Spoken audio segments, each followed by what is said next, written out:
사무엘상 21장 말씀입니다. 오늘 이 말씀은 다윗이 사울 왕을 피하여 노비라고 하는 지역, 그곳에 제사장이 있었는데 그 제사장에게 가서 먹을 것을 구하는 그런 장면이 나옵니다. 뿐만 아니라 사울 왕을 피하여 그 적국인 블레셋 중에 가드라고 하는 지역이 있는데 그 가드라는 지역에 몸을 피하여 그가 생명을 보존하기 위해서 미친 척을 하는 그런 장면이 나오는 본문의 말씀입니다. 오늘 이 말씀을 통해서 당신은 무엇을 두려워하는가? 당신은 무엇을 두려워하는가? 라는 제목을 가지고 함께 말씀의 은혜를 나누고자 합니다.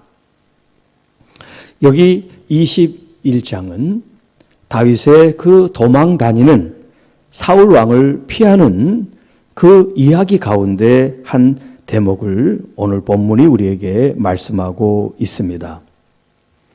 다윗이 노베 가서 제사장 아히멜렉에게 이르니, 자, 다윗이 그냥 아무 데나 피한 것이 아니라 제사장이 있는 그곳으로 갔다는 그 의도를 가지고 노비라는 지역에 가게 됐다는 것을 말해주고 있어요. 자, 다윗이 피할 곳이 뭐 얼마나 많은지는 모르겠으나 생각해 보면 지금 이 다윗이 이 제사장에게 피했다. 제사장에 가서 도움을 청했다. 이것이 뭔가 우리에게 시사하는 점이 있다고 생각을 합니다.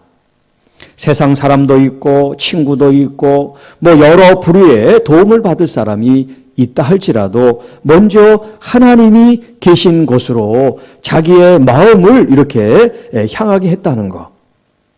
하나님께 직접 만나 하나님의 도움을 구하는 것은 아니지만 이제 하나님의 사람, 하나님의 종, 이 제사장 아히멜렉에 가서 도움을 청하는 이야기가 마치 하나님께 도움을 요청하는 것 같은 그런 마음을 우리에게 보여주고 있는 거죠. 여러분, 우리가 살면서 피할 때, 도움을 요청할 때, 그런 것들을 생각할 때 사람과 어떤 물질이나 권세를 의지하지 않고 정말 하나님의 성전에 찾아와서 하나님께 도움을 구하듯이 여러분의 마음을 하나님이 계신 성전으로 향하는 것, 그것이 귀하고 복되다고 할 수가 있지요. 자, 여기 지금 이 아히멜렉이 다윗을 보면서 그에게 묻습니다. 자, 어찌하여 다윗 너는 홀로 있고 함께 있는 자가 아무도 없느냐라고 질문을 합니다. 자, 그런데 이 질문을 하는 이 아히멜렉이 어떤 마음과 자세를 가지고 있느냐? 자, 아히멜렉이 떨며 다윗을 영접하여라고 서술하고 있습니다. 아히멜렉이 제사장이고 또 그 당시 제사장으로서 권위도 있고 또 존중을 받는 입장임에도 불구하고 이 다윗은 아직 왕이 되기 전이란 말이에요. 그리고 어른이 아닌 아직도 청년인데 이 다윗을 보고 떨고 그를 영접했다. 이미 왕은 아니지만 왕의 사이로서, 왕족으로서 예우를 갖추는 그런 모습을 보여주고 있다는 거예요. 자, 다윗이 제사장 아히멜렉에게 이르되 이제 왜 자기와 함께 있는 그런 소년들, 그런 청년들이 자기와 함께 없는지에 대한 설명을 2절에 하고 있어요. 그것은 거짓말을 한 거죠. 이 아히멜렉 제사장을 안심시키기 위해서 다윗 왕을 피해서 지금 도망다니고 있다는 것을 알면 자기가 도움을 구하는데 이 아히멜렉이 도와줄 것 같지 않아서 거짓말을 하고 있는 겁니다. 그래서 왕이 특별한 명령을 내려서 다른 사람들은 알면 안 되기 때문에 자기와 함께 있는 병사들은 혹은 동료들은 다른 곳에 있게 하고 자기만 왔다라고 얘기를 합니다. 그러면서 3절에 보면 이제 도움을 요청하는데 다른 게 아니에요. 먹을 걸 좀 달라고 하는 거예요. 이렇게 피해 다니면서 가장 급한 게 바로 먹는 음식 문제란 말이에요. 다른 사람들에게 함부로 구할 수 없는 이 음식을 지금 이 제사장 성전 있는 곳에 와서 도움을 구하고 있습니다. 자, 당신의 수중에 무엇이 있습니까? 떡 5덩이나 혹은 무엇이나 있는 대로 내게 좀 주십시오라고 요청을 합니다. 자, 이때 제사장이 다윗에게 대답을 합니다. 보통 떡은 내 수중에 없지만 거룩한 떡은 있는데 너와 함께한 그 청년들이 여자를 가까이 하지 않은 거룩한 그런 이제 정결한 상태가 된다면 이걸 너에게 주겠다라고 얘기합니다. 여기 떡이라고 하는 것은 우리가 생각하는 이런 떡이 아니라 그들이 이제 일상 생활 속에서 먹는 이제 딱딱한 빵을 말합니다. 주식이 그들은 이제 빵이기 때문에 그렇습니다. 그런데 그것을 하나님의 이제 전에 따뜻하게 해가지고 그것을 올린단 말이에요. 주로 이제 안식일 그 전날 저녁에, 그러니까 안식일 하루 전이죠. 하루 전에 따뜻하게 구워서 그것을 이제 진설병이라 그래요. 하나님의 그 존전 앞에 드리는 그 떡, 그 빵을 진설병이라고 그러는데 그 거룩한 떡 외에는 가진 것이 없다고 얘기합니다. 그런데 진설병이 이제 식으면 또 따뜻한 것으로 바꿔야 되기 때문에 이제 그 진설병에서 이제 물린 거죠. 제사장이 먹을 수 있도록. 그런데 그것을 이제 주겠다고 얘기하는 거예요. 그런데 하나님께 드린 그 거룩한 떡이기 때문에 여자를 가까이 하지 않은 성결한 상태면 그것을 줄 수 있다라고 얘기해요. 그러니까 5절에 다윗이 제사장에게 대답하기를 우리가 참으로 3일 동안이나 여자를 가까이 하지 않았습니다. 그리고 내가 떠난 길이 보통 여행이라도 소년들의 그릇은 이제 그 남성의 성기를 가리키는 거예요. 그것이 여자들과 그런 성적 관계를 하지 않았기 때문에 성결하고 또 오늘은 더욱 이렇게 피해 다니느라고 그런 일이 없기 때문에 그들이 정결합니다라고 이제 설명을 하는 거예요. 그랬더니 제사장이 그 거룩한 떡을 이제 주게 됩니다. 거기서 진설병, 곧 하나님 앞에서 물려낸 떡밖에 없었습니다. 이 떡은 구운 떡을 드리는 날에 물려낸 것이더라. 자, 안식일 전날이 되면 하나님께 그 안식일에 이제 하나님께 드리는 떡을 이제 미리 하루 전에 준비를 해서 하면 그 전에 있던 이제 진설병을 물리고 또 새로운 이제 떡을 또 하나님께 드리고 하는 일을 이제 제사장들이 계속 했다는 거예요. 자, 우리가 먹는 똑같은 일상의 밥이고 떡이고 빵입니다.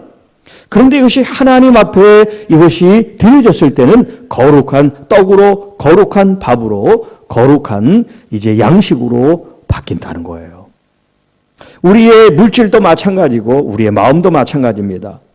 우리가 가지고 있을 일상 속에서 쓰는 것은 거룩하지 않을지 모르지만 하나님 앞에 구별해 드리는 그 순간 우리의 물질도 우리의 마음도 하나님이 받으시는 거룩한 마음, 거룩한 재정, 거룩한 예배, 거룩한 기도가 되는 것이라는 거예요. 또한 하나님의 거룩한 것을 받기 위해서는 우리의 몸도 마음도 정결해야 된다는 거예요. 우리의 몸과 마음이 정결함으로 구별하여 거룩함으로 말미암아 하나님의 그 거룩함에 참여할 수 있다라고 하는 것을 우리에게 가르쳐주고 있습니다. 자, 오늘 이 본문 이 21장 1절로 6절 말씀이 예수님께서 인용하신 말씀으로도 유명한 본문이에요. 자, 서기관들 바리새인들이 예수님께 질문을 합니다. 당신의 제자들은 안식일에 일을 했습니다. 밀밭을 가면서 그 곡식악을 따먹었다는 거예요. 안식일에는 일하지 말게 돼 있는데 당신의 제자들은 일을 했다, 안식일을 범했다라고 이제 그 스승 대신 예수님을 질책하는 거예요. 그러니까 제자들의 잘못은 스승인 당신의 잘못이다, 그렇게 이제 얘기를 하고 싶은 거죠. 그때 예수님께서 바로 이 본문에 있는 말씀을 인용하세요. 다윗이 허기질 때 성전에 들어가서, 물론 거기 그때 당시 성전은 이제 예루살렘 성전 같은 그런 건물로 잘 지어진 성전이 아니에요. 그 전이니까. 자, 그곳에 들어가서 그들이 배고플 때 먹을 것을 구했을 때 제사장이 주지 않았더냐, 너희들이 그것을 잃지 않았느냐. 그러면서 이 안식일 자체가 사람을 위해서 있는 것이 사람이 안식일을 위해서 있는 게 아니다. 바로 그 안식일의 주인은 바로 예수님 자신이라고 우리에게 가르치는 그 본문이 오늘 이 사무엘상 21장 1절에 6절에 나온 말씀의 근거예요. 자, 줄이고 목마른 영혼들이 하나님 앞에 나와서 체험을 받고 또 그런 갈증과 배고픔, 주림이 채워진다고 하는 거. 하나님께서는 우리의 영혼도 마찬가지세요. 여러분 영혼이 갈급하고 목마르면 주님께서 우리를 채워주세요. 그 갈망과 그 바람이 얼마나 깊으냐에 따른 거예요. 제가 이제 시편을 여러분에게 말씀을 드리면서 주님에 대한 그 갈망, 주님에 대한 그 사모하는 마음이 얼마나 더 깊어지느냐는 거예요. 얼마나 더 간절하느냐는 거예요. 그걸 우리가 하나님 앞에 내 마음을 보이는 거예요. 그게 바로 신앙생활이죠. 뜨뜻미진하게 들어도 듣는가, 많은가, 그런 마음으로 말씀을 듣고 대하는 게 아니라 정말 그 말씀에 빨려 들어가듯이 사모하고 간절히 찾는, 그래서 사슴이 물을 찾는 그런 심정으로 주님의 말씀을 찾고 그 말씀을 우리가 섭취할 때 여러분 그 말씀이, 주님이 주시는 은혜가 오늘 우리에게 채워질 때 우리가 근본적으로 갈증이 났었던 것도 풀어지게 되고 또 갈급했던 것도 풀어지게 되고 주님이 주신 은혜 속에서 우리가 평강을 누리게 될 줄로 믿습니다. 자, 이제 오늘 이 21장인 세 부분으로 나눈 이야기가 나오는데요. 이제 두 번째 이야기는 7절부터 이제 9절까지 이야기예요. 그 날에 사울의 신하 한 사람 여호와 앞에 머물러 있었는데 그는 도액이라는 이름하는 에돔 사람이요 사울의 목자장이었더라. 자, 여기 지금 이 도엘이 무슨 일을 했다고는 나오질 않지만 지금 이 7절에 도액이라고 하는 이 사람이 등장을 하고요. 그 다음에 이제 이 다윗이 아히멜렉에게 아까는 먹을 것을 구했는데 이제는 좀 무기가 없냐고 물어봅니다. 여기 당신의 수중에 창이나 칼이 없나이까? 왕의 일이 급함으로 내가 내 칼과 무기를 가지지 못하였나이다 라고 또 거짓말을 해요. 자, 그때 제사장이 이제 이 다윗을 아니까 내가 엘라 골짜기에서 죽인 블레셋 사람 골리앗의 칼이 보자기에 쌓여 에봇 뒤에 있으니 내가 그것을 가지려거든 가지라. 여기는 그것밖에 다른 것이 없느니라 하는지라. 다윗이 이르되 그 같은 것이 또 없나니 내게 주소서 하더라. 자, 처음에는 먹을 것을 구했습니다. 자, 가장 급한 게 먹을 거잖아요. 몇 날 며칠을 굶었다고 생각해 보세요. 먹는 것이 가장 중요하죠. 그 다음에 이제 먹는 게 해결되니까 그 다음에 뭘 찾냐면 이제 손에 들 무기를 찾는 거예요. 싸워야 될 거 아니에요. 목숨을 지켜야 될 거 아닙니까? 그래서 무기를 찾아요. 그런데 참 다윗도 맹랑하죠. 여러분, 하나님이 계신 이 성전의 성막에 무슨 무기가 있겠어요? 교회에 만약에 총이나 칼이나 이렇게 무기가 있다면 상상이 됩니까? 그렇잖아요. 그런데 이 다윗은 성전에 와서 교회에 와서 무기가 있다고 지금 묻는 꼴이에요. 자, 그런데 또 희한하게 거기 또 무기가 있어요. 그것도 자기가 골리앗을 죽인 그 골리앗의 칼이 있단 말이에요. 거기서 또. 그래서 그것을 또 얻게 됩니다. 자, 이렇게 어쨌든 간에 우리가 상식적으로 생각하면 뭐 성전에 와서 먹을 걸 달라고 그러고 무기를 달라는 게 참 이게 엉뚱랑뚱한 그런 말처럼 들리는데 결국 두 가지를 다 얻었잖아요. 풍족하게 얻지는 않았지만 하나님의 예비된 것을 다윗은 얻었습니다.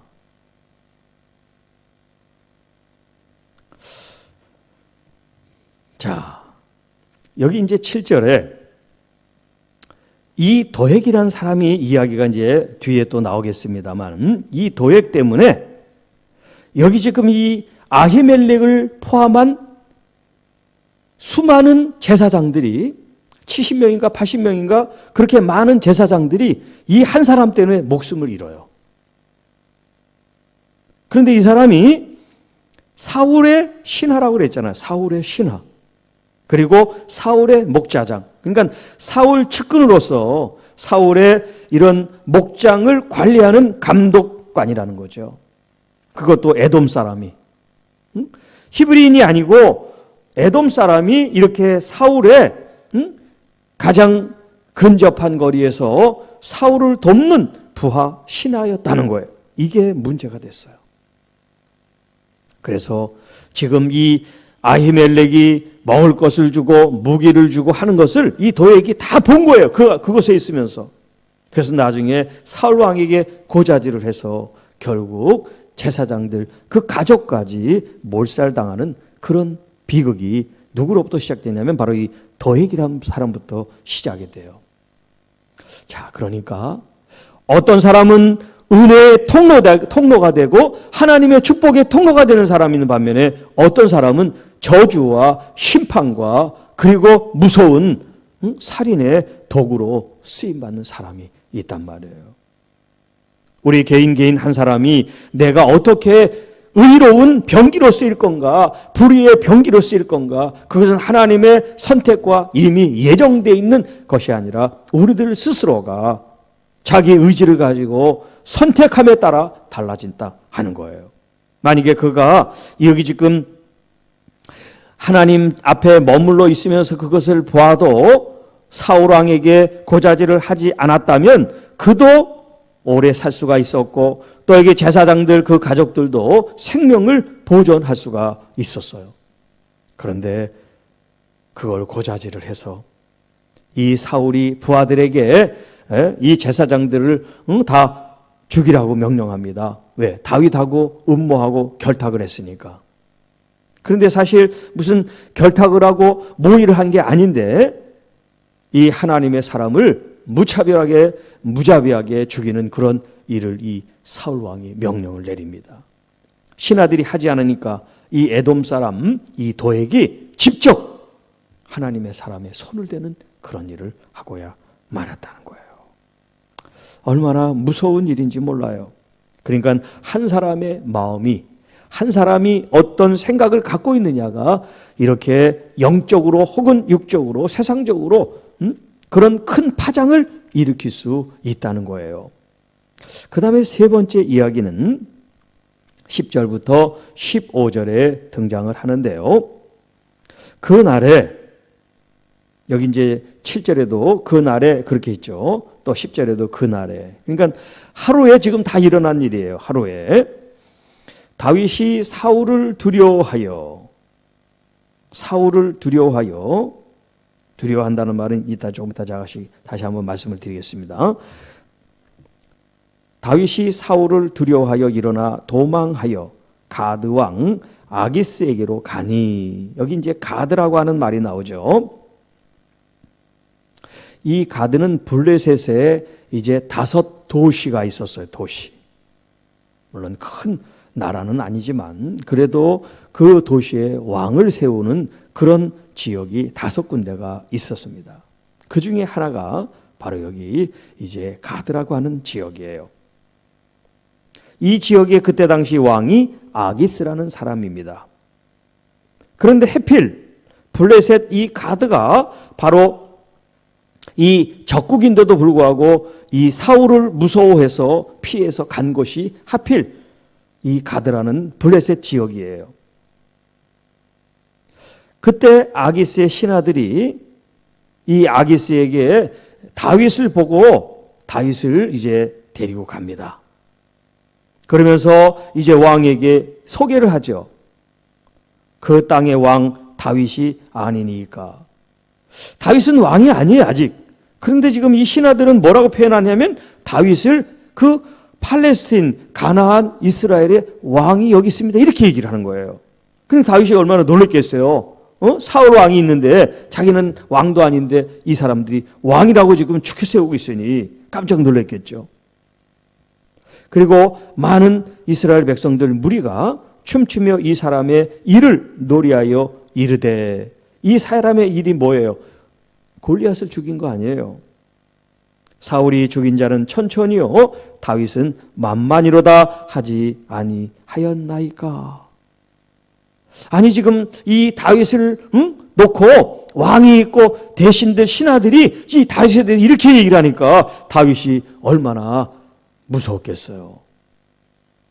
그래서 12절에 다윗이 이 말을 그의 마음에 두고 가드왕 아기스를 심히 두려워하여 그들 앞에서 그의 행동을 변하여 미친 척하고, 그러니까 처음부터 이 가드 땅에 들어와서 미친 척을 한 게 아니에요. 지금 상황을 보니까 심상치가 않다는 걸 감지하고 이제 자기 일을 지키기 위해서 미친 척을 한 겁니다. 대문짝에 그적거리며, 대문짝에 그적거리는 것은 이렇게 미친 척하면서 어떤 행동을 하는 걸 말하는 거죠. 정상인 행동이 아닌 것을 지금 이렇게 말을 하고요. 또 침을 수염에 흘리며, 이렇게 왜 무슨 어떤 장애를 입으면 통제가 안 되니까 침을 막 흘리는 어떤 그런 모습을 지금 하고 있단 말이에요. 아기스가 그 신하에게 이르되 너희도 보거니와 이 사람이 미치광이로다. 이 사람이 미쳤구나. 지금 그렇게 이 아기스 왕이 판단이 된 거예요. 어찌하여 그를 내게로 데려왔느냐? 이 미치광이가 왜 내게 왔느냐? 그 말이에요.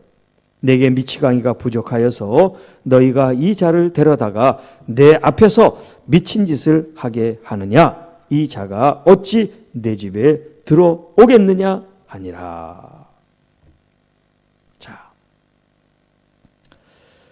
다윗이 정말 쫓겨다니면서 우여곡절을 많이 겪습니다만 이렇게 미친 척을 한 건 지금 이 본문이 유일한 말씀이에요. 두 번 미친 척 할 수도 없죠. 한 번으로 족하죠. 아니면 그 한 번도 없어야 되는데 지금 이 다윗은 미친 척을 하고야 말았습니다. 그래서 결국 목숨이 부지가 돼요. 위기를 넘긴 거죠.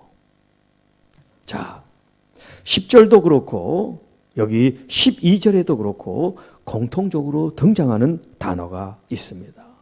그것은 바로 다윗이 두려워했다 하는 거예요. 10절에서는 사울 왕을 두려워했고요. 12절에는 블레셋의 가드왕 아기스를 두려워했습니다. 오늘 제가 여러분에게 드린 제목 한번 생각해 보시죠. 당신은 무엇을 두려워합니까? 과연 무엇을 두려워하고 있습니까? 하는 그런 질문이에요. 여러분, 우리가 살아가면서 우리 마음 중심에 두려움이 없을 수가 없습니다. 왜냐하면 우리는 연약한 존재들이기 때문에 그렇습니다. 그렇기 때문에 여기 다윗이 시편 5편에 이렇게 하나님께 기도하는 내용이 있습니다. 여호와여 나의 말에 귀를 기울이사 나의 심정을 헤아려 주소서. 내 심정을 헤아려 주소서. 나의 왕 나의 하나님이여 내가 부르짖는 소리를 들으소서. 내가 주께 기도하나이다. 자기의 심정을 좀 헤아려 달라고 얘기를 하고 있습니다. 지금 다윗이 왜 미친 척을 해요? 지금 사울 왕을 두려워해서 피했는데 피한 그곳에서 미친 척을 하지 않으면 안 되는 생명의 위해를 지금 받을 수 있는 그런 환경이 됐단 말이에요. 자기 생명을 부지하기 위해서 사울 왕을 피했는데 피한 곳이 해필 블레셋 가드 땅이라 그곳에서 또 자기 생명을 부지하기 위해서 또 미친 척을 할 수밖에 없는 이 다윗의 두려운 마음을 하나님께 이렇게 표현한 거예요. 하나님, 나의 심정을 헤아려 주십시오. 자, 여러분, 이 두려운 마음이 죄가 아니에요. 잘못이 아니에요. 그런 환경에 처하면 두려운 마음을 갖는 것이 아마 인지심정, 사람의 그 정리와 마음일 것입니다. 자, 그런데 우리는 이 두려움을 계속해서 내 마음속에 쌓아둬서는 아니 된다는 거예요. 우리의 삶을 두려움 속에 가두어 두어서는 안 된다는 거예요. 왜냐하면 우리에게는 믿음이 있잖아요. 믿음이라는 게 뭐냐? 바로 이런 어려운 순간, 위급한 순간, 또 우리가 정말 하나님을 찾을 순간에 필요한 것이 바로 이 믿음의 열쇠라고 할 수가 있습니다. 다른 것은 맞지가 않습니다. 아무리 다른 것을 열려고 그러고도 아무리 맞추려고 해도 맞춰지지가 않아요. 한계가 있습니다. 그러나 믿음은 어떤 환경에도 어떤 문에도 맞는 게 바로 이 믿음의 키인 것입니다. 여러분이 이 믿음의 키를 가지고 새로운 문을 여시기를 바랍니다. 지금 당장 두려움이 쌓이고 내 목숨이 정말 위태롭고 환난과 역경과 질병과 고난이 내게 찾아오는 이 순간에도 여러분에게 믿음이 있다고 하면 그 믿음을 일으키시기를 바랍니다. 또 하나님께 구하세요. 하나님, 내게 예수 그리스도의 그 믿음을 저에게도 허락해 주십시오. 믿음을 더 크게 일으켜 주십시오. 내게 두려워하는 거, 내게 무서워하는 거, 내가 불안한 거, 내가 염려하는 것들을 이제 믿음을 가지고 하나님 것을 내쫓겠습니다. 왜? 주님께서 십자가를 통하여 이 모든 두려움과 이 모든 불안과 모든 죄악을 이미 담당하시고 더 이상 우리로 하여금 약한 상태에서 살지 아니하고 예수 그리스도의 그 능력과 강함을 찾도록 성경이 말하고 있으니까요. 그러니까 우리가 강해지려고 하는 게 아니에요. 믿음이라고 하는 것, 신앙생활이라는 것은 우리가 다 가지려고 그러고 갖춰지고 우리가 그 어떤 것에도 굴복하지 않을 수 있는 그런 강인함, 어떤 그런 것들을 우리가 키우는 과정이 아니에요. 약하지만, 연약하지만 죄 가운데 쓰러지고 넘어지고 때로는 미친 척하는 그런 연약함과 두려움과 불안이 있지만 그 상태에서 여호와 하나님을 바라보고 그분을 찾을 수 있는 것, 그게 바로 믿음의 훈련이고 과정이라고 할 수가 있습니다.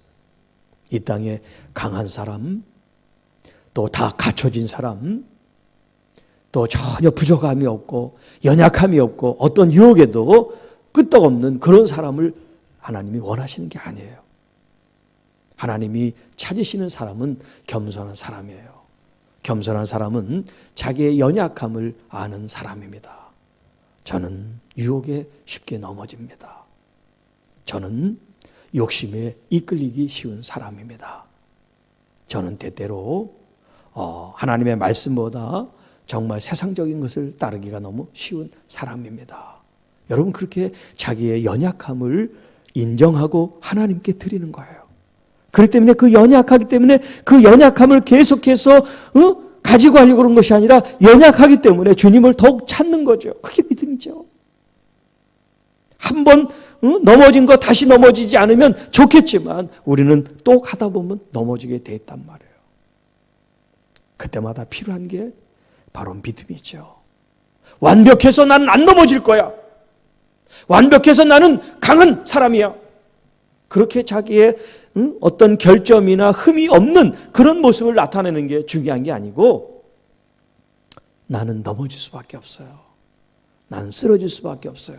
그렇게 고백하지만 그 고백 뒤에 나의 그 연약함을 붙드시고 나의 그런 죄성과 그런 약함을 아시고 나를 도우시려고 하는 그 하나님이 계셔서 하나님을 의지하고 하나님을 찾고 하나님을 바라보는 그 자세, 그것을 하나님은 귀하게 여기시는 줄로 믿습니다. 여러분은 무엇이 두려우세요? 또 무엇을 우리가 염려하고 있습니까? 사람마다 다 다르겠죠. 또 우리에게 주어진 환경이 여건이 다르면 또 두려움과 불안한 그런 요소들이 다 다를 거예요. 무엇이 두렵든지, 무엇이 나를 불안하게 하든지, 무엇이 나를 염려와 초조와 근심되게 하는지 그 내용이 중요한 게 아니에요. 내용은 바뀔 수가 있습니다. 그러나 나를 지키시고 보호하시는 나의 하나님은 바뀌지 않습니다. 그분은 영원하세요. 나를 위해서 내 편이 되어주시고, 주님을 의지하고 주님께 피하는 사람은요, 주님은 내치지 않으시고 어떤 사람이든 주님께서 다 품으셔서 주님이 주시는 그 강한 능력과 역사가 우리의 연약함 가운데 나타나게 될 줄로 믿습니다. 여러분, 지금 이 다윗의 모습을 보면 참 초라한 모습이죠. 참 불쌍한 모습이죠. 담고 싶지 않습니다. 먹을 거를 구걸하듯이 칼을 달라고 그러고 무기를 달라고 그러고 또 그것도 모자라 미친 척하는 이 다윗이 본받을 만한 사람이에요? 아니죠. 이 오늘 21장에 나와 있는 이 다윗은 본받을 필요가 없어요. 그런데 성경에는 이 모습이 그대로 나와 있단 말이에요. 왜 그럴까요? 바로 그게 우리의 모습이라는 것을 보여주는 거예요. 마치 거울을 보듯이 다윗이 우리의 거울인 거예요. 그렇습니다, 주님. 배고플 때 우리는 때때로 먹을 것을 구하고요. 힘이 없을 때 때때로 무기를 구하고 물질을 구하고 또 권세를 우리가 의지할 때가 있습니다. 또 오죽하면 그렇게 미친 척을 하겠습니까? 바로 그것도 납니다.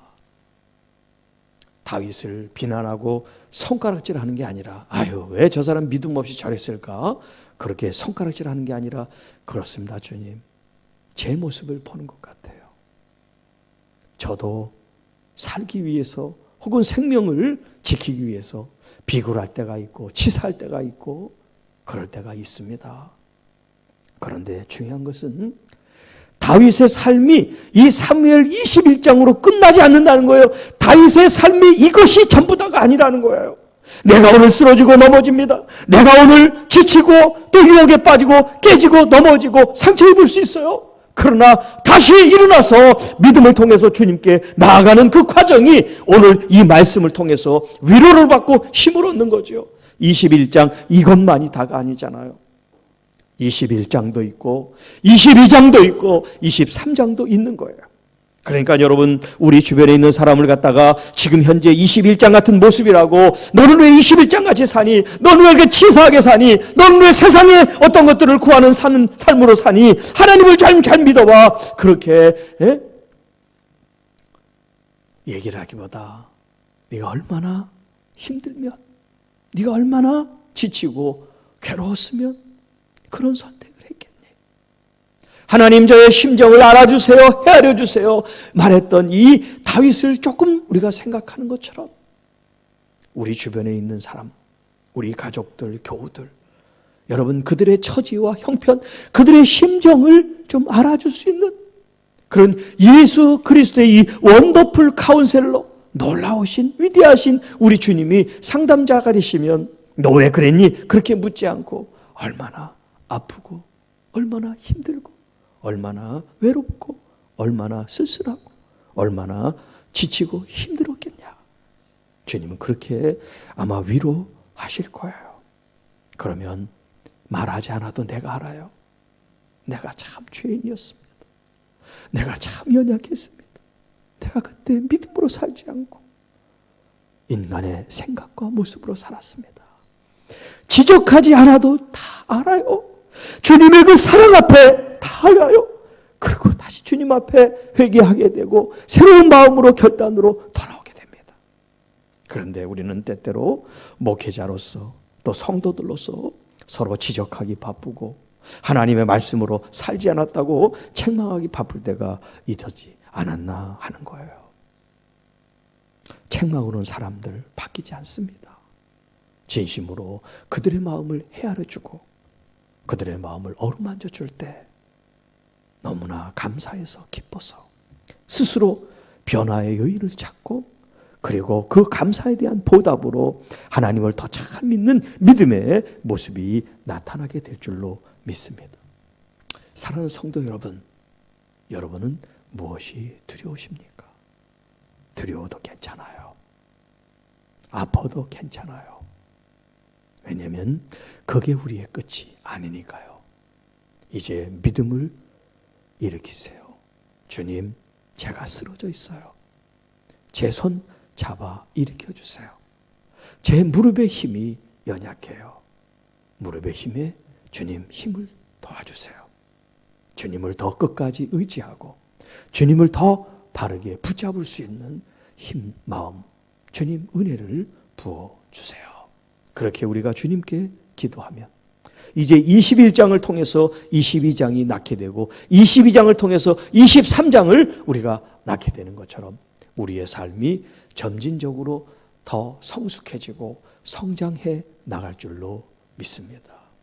우리의 삶은 아직 끝이 아닙니다. 우리에게는 가야 할 길이 있습니다. 주님과 함께 이 길을 여러분 끝까지 걸어 나가시기를 바랍니다. 우리 주님이 여러분의 손을 놓지 않고 계십니다. 특별히 질병으로 고통받고 있는 우리 교우님들 혹은 이 영상을 시청하는 분이 계시다면 여러분 먼저 손을 놓지 마십시오. 주님이 여러분을 붙잡고 계세요. 주님을 더 기쁘게 더 감사하는 마음으로 주님을 끌어안으세요. 더 깊이 주님 품에 안기세요. 눈물로 참여하는 마음으로 감격하는 마음으로 주님을 찬양하고 경배하는 마음으로 여러분에게 어떤 마음이 주어지든 그 마음을 가지고 주님 품에 안기세요. 더 깊이 더 간절하게 더 힘있게 주님을 부둥켜 안아보세요. 주님이 여러분을 끌어안으시고 여러분에게 사랑을 공급해 주시고 여러분이 질병에서 놓이고 싶은 치유의 기름 부음이 우리 주님의 가슴으로부터 여러분의 심령에 전해질 것입니다. 우리 주님을 그렇게 우리가 만나면 좋겠어요. 주님, 내가 지금 21장처럼 너무나 공고합니다. 너무나 외롭습니다. 너무나 아프고 남들이 나를 조롱하고 남들이 나를 손가락질하는 그런 비굴하고 비참한 그런 인생을 지금 내가 살고 있습니다. 하나님, 나를 도와주세요. 나를 건져주세요. 그런 마음으로 주님을 의지하고 주님의 품에 안긴다면 우리 주님이 반드시 여러분을 감싸시는 그 사랑 헤세드, 그 아가페를 여러분이 경험하게 될 것입니다. 그것으로만도 여러분 우리는 만족함을 얻고 그것만으로도 하나님의 나라 천국을 경험하는 값진 부흥의 경험이 있게 될 것입니다. 이왕 믿는 거 주님을 더 사무치게, 주님을 더 간절하게, 처절하게, 필사적으로 주님을 믿는 저와 여러분들이 되기를 간절히 바랍니다. 기도하겠습니다.